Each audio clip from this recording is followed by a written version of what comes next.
হঠাৎ করে আলোচনা আসে সঙ্গীত শিল্পী তাহসান খান এবং তার মায়ের নাম।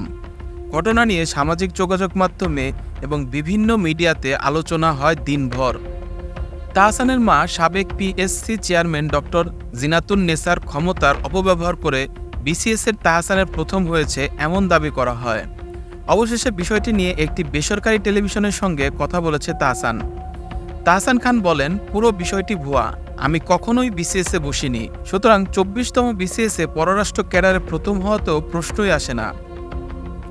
মায়ের নাম জড়ানোর বিষয়ে জানতে চাইলে এই তারকা বলেন, এখানে একটা ভুল হচ্ছে, এই ড্রাইভার অফিসের অন্যান্য ড্রাইভারের মতোই একজন, তিনি আমার মায়ের ড্রাইভার নন। এদিকে সোশ্যাল মিডিয়ার রিউমার স্ক্যানার জানিয়েছেন ২৪তম বিসিএসের ভাইভায় তাহসানের বাদ পড়ার বিষয়টি সত্য নয়। সেখানে বলা হয়েছে মূলত ২০০৩ সালের ১৮ ফেব্রুয়ারি ২৪তম বিসিএসের প্রিলিমিনারি পরীক্ষা অনুষ্ঠিত হয়। তবে প্রশ্ন ফাঁসের অভিযোগে ৩ মার্চ পরীক্ষাটি বাতিল করে বাংলাদেশ সরকারি কর্ম কমিশন। পরবর্তী সময়ে পুনরায় ২৪তম বিসিএসের প্রিলিমিনারি পরীক্ষা অনুষ্ঠিত হয় এবং লিখিত পরীক্ষা এবং ভাইভা পরীক্ষার মাধ্যমে নিয়োগ কার্যক্রম শেষ হয়। তো বন্ধুরা, ভিডিওটি কেমন লাগলো কমেন্ট সেকশনে জানাতে ভুলবে না। এমনই নতুন নতুন তথ্য পেতে আমাদের সাথেই থাকো।